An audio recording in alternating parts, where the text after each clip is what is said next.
მოდი ეს თუ გინდა ჟურნალისტიკაზე რაღაცას რო აპარაკოთ, ეხლა მე განახებ ვიდეოს 90 თომა ჩაგელიშვილის დოკუმენტური ფილმი, ხო აკეთე დოკუმენტური ფილმი და ერთი და რაღაც ამონარიდია, აი ზვიადის წინაღლე საპროტესტო აქციები რო იმართებოდა, რას ლაპარაკობდნენ ძმაო?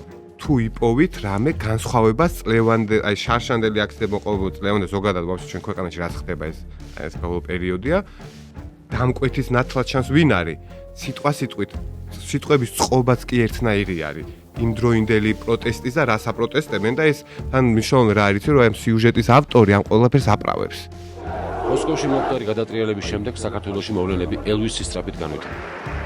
გამსახურდია იმ დროს რამოდენიმე პარტიის გარდა უკვე დაუპირისპირდა ინტელიგენციისა და მასმედიის ნაწილი, რომლებიც ხელისუფლებას არასწორი პოლიტიკური და ეკონომიკური პოლიტიკის გატარებაში და თავისუფალი სიტყვისა და აზრის დევნაში ადანაშაულებდა. კარგი.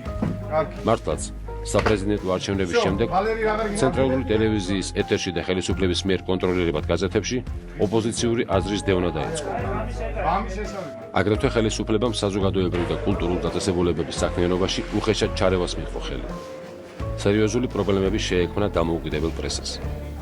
ნახე ეს სიუჟეტის ეს ვინც ლაპარაკობს აი ნუ სიუჟეტი თომას მართლაცო ანუ აპრავებსო მართლაც ესე მოხდაო რომ ოპოზიცია იდევნებოდაო და პრესა და რაღაცა და აი რა თქმა ერთი და იგივე ეხლა ზუსტად იგივე არ ხდება მედიას სიტყვის თავისუფლება ადამიანის უფლებები აი ზუსტად იგივე პროცესები და დამკვეთი ვინც იყო მაშინაც დღეს ხო ვიცით ვინ არის ხო ანუ ეს ბიუროკრატია და ამ შემდეგ ზუსტად იგივე იყო მაშინაც ზუსტად იგივე პროცესები იყო არაფერი არ იცვლება რა არა შეხვდება სულ ლაპარაკობ რა ადამიანის ფიქრები, ნებები არის ყოველთვის ერთნაირი.